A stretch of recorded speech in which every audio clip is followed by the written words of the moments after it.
Right. So I think I'm back with you.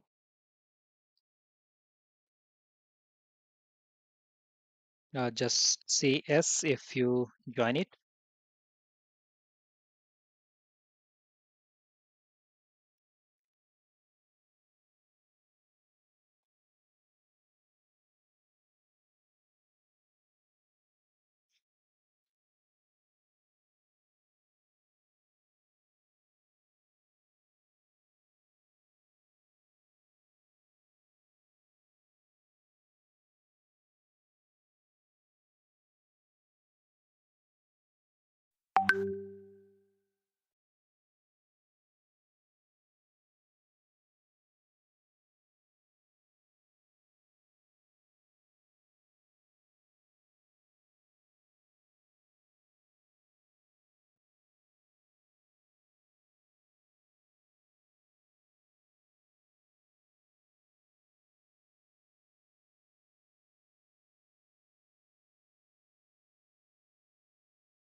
This is California Do Burrito. this, I do, I'm a creep. Are you about it to real? And all the kids downstairs asleep. And are you obsessed by yourself? A minute from there, is this a room for me?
Oh, sorry. Uh, my voice, is it fine now? Am I audible?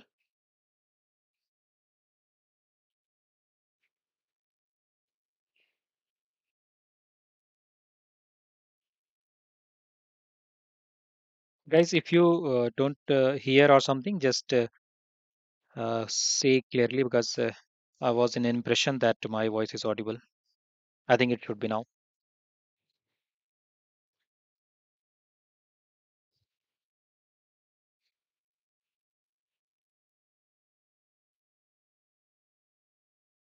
Okay, perfect. So let me go back what I told you because if I don't tell that, it will be like really hard. So before that, I think if you do not hear me, okay, picture quality is still bad. Okay, I think you can refresh your page because it could be like uh, some problem is there in the internet. I'm not getting that much internet and my internet speed what I should get, but it should be fine, I think, because it is fluctuating. I think because of peak time. Usually it is not, but today it is having some problem. I got disconnected in between as well because of that. So, like I was saying about the firewall policies. So if I go to and create new, right? So what I did, I created a policy with the name as an internet NAT, and the incoming interface I put as port 2, and outgoing I set at as port 4 because my traffic will be coming from here, and incoming to the FortiGate it will be port 2 and outgoing will be port 4. So that's why I selected here incoming interface as port 2 and outgoing interface as port 4. Source I have put it as 10.1.0, means that entire subnet 10.1.1.0 will be taken as a source, and destination I will not restrict. I will allow towards all destination because this is an internet rule, and people can access any website. We don't want to restrict that people should be going to only towards that destination. Schedule is always, that means my profile, like my policy will be working always and all the services will be allowed. Most important part here on that we are using today, that is NAT. So if you disable this one, you get like no options, but if you enable, you see two options: use outgoing interface address and use dynamic IP pool. So in our case, I'm just using use outgoing interface address because in my setup, like public IP, you can take it as 192.168.137.146. Okay, that's what I told you in starting. You can treat like this, that this is my public IP, and this IP address is landing on basically outgoing interface. That's our port 4.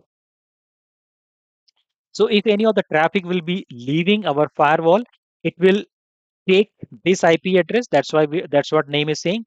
Use outgoing interface address IP, right? So it will take this IP 192.168.137.146, and then it will go to internet. It means that my source IP will be translated from 10.1.1.1 to 192.168.137.146. And here, just keep in mind, the port address translation will also be happening. It is not just a single IP that it will be using to go to the internet. All right. And that's what it is happening. And once we do that, I was able to access the internet, and that's what I was showing here. But unfortunately, on the time, my voice was not there. So once we did that, we are able to reach facebook.com, and like once we hit it, it's working fine. Also, I tried to reach my youtube.com and it was working fine. Tried to ping that Google DNS 8.8.8, and that was also getting the response. So we were just pretty sure that okay, we are having the internet connectivity. Now, it was my job to check that whether really my IP address is getting translated or not, right? So I went to firewall, and here at the end there is an option of log and report, and there is an option of the forward traffic. If I went to the forward traffic, the traffic is going to multiple destinations like download, Windows Update, gstatic.com, double click something, play.google.com. But everything what is happening, that's just happening because of NAT. If I double click in any of the log, you will see the absolute detail that what is actually it is happening. So on this date, the traffic was hitting. The time was 7.79. So that's basically like time, whatever is configured on the firewall, that's what it is speaking. Just ignore if it's not matching to our time zone. Okay. And how much duration it's taking, what the session ID of session. Basically, like whenever it is having any session, it will be using that session. But my focus was the source IP address. So the source IP address of the user was 10.1.1.10, and this IP was translated to the IP address of the outgoing interface, and that was 192.168.137.146. Okay, and whenever it was translated, it is very clear that it was using source port as 49177. Okay, it means that PAT was happening for this IP. The actual IP was this, but whenever it was going to the internet, it used this IP to go to the internet, and the port was 49177. Keep in mind, this is the source port. The same thing is happening for the destination port. If you check it here and scroll down a little bit, okay, you will observe same thing that the destination IP was 142.250.207.202, and the port was 443. It means that we were using the browser. So whenever we are using the HTTPS, it's basically always 443. If you are using HTTP, it means that you are using port 80. So this is like standard. You just can't change that. But you can just see everything on the logs that how the basically that your traffic is traveling. All right, and how much data it was sent through that, how many packets it was sent, right? So once, like if you see that sent bytes, we sent 1 KB, but in the response we received 8 KB of data. Other things also, if you want, you can check. So that was about the NAT, that how we configure the NAT in the FortiGate firewall. And also, if you want to check the log, that how basically the translation is happening, you can do like that. If you have any questions in this, please feel free to ask. I will repeat that once again because we will having a lot of disruptions today, unfortunately.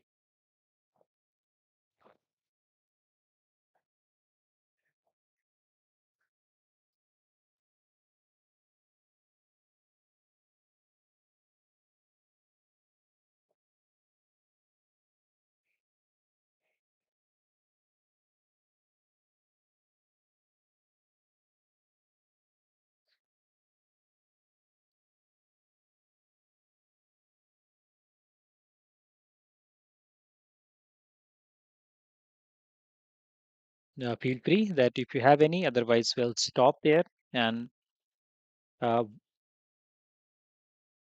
I'm just having plan that you could be like free for the complete week. So I will be posting like recorded session that like you can go through the recorded session in like one or two in a week, and be ready with the questions.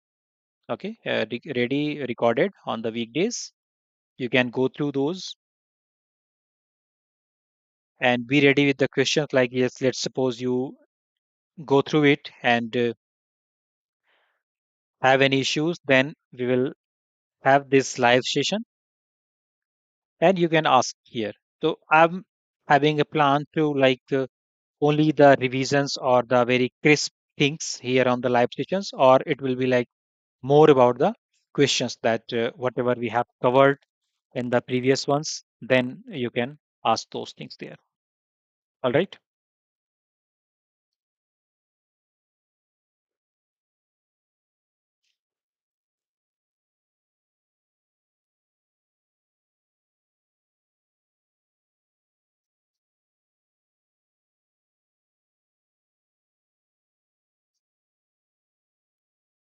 So meanwhile, I'm waiting for the questions. Like, if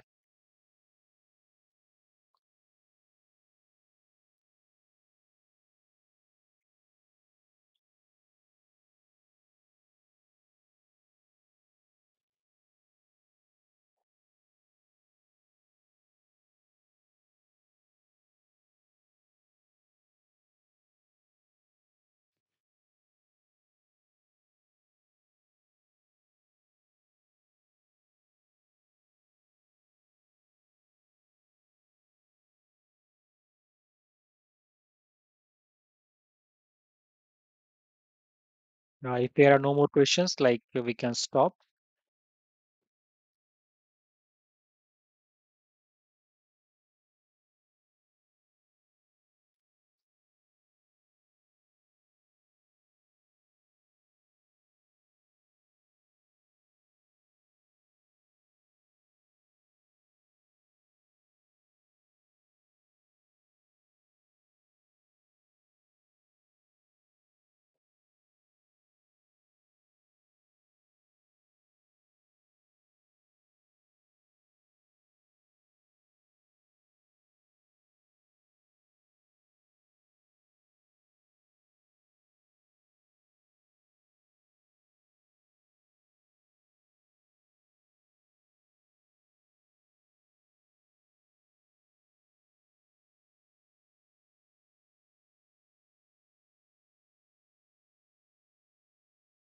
So some of you might already be aware that I have a website here, this Online.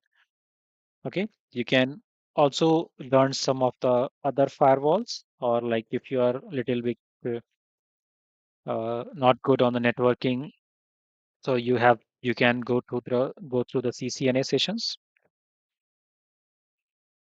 Like these are the quite a lot CCNA sessions. If you want, you can learn through all of them. Like almost all the syllabus of the CCNA is covered here. Also, you can learn like FortiGate firewall, but we are learning. So some of them are already there, but we are already learning. So not to worry about that one. But you can go for like Checkpoint firewall or Palo Alto firewall also. Okay, so that you can explore it here on this my learning page. So if no more questions, like I will stop it here. See you next week, same time, 8 p.m. Just be ready with the questions.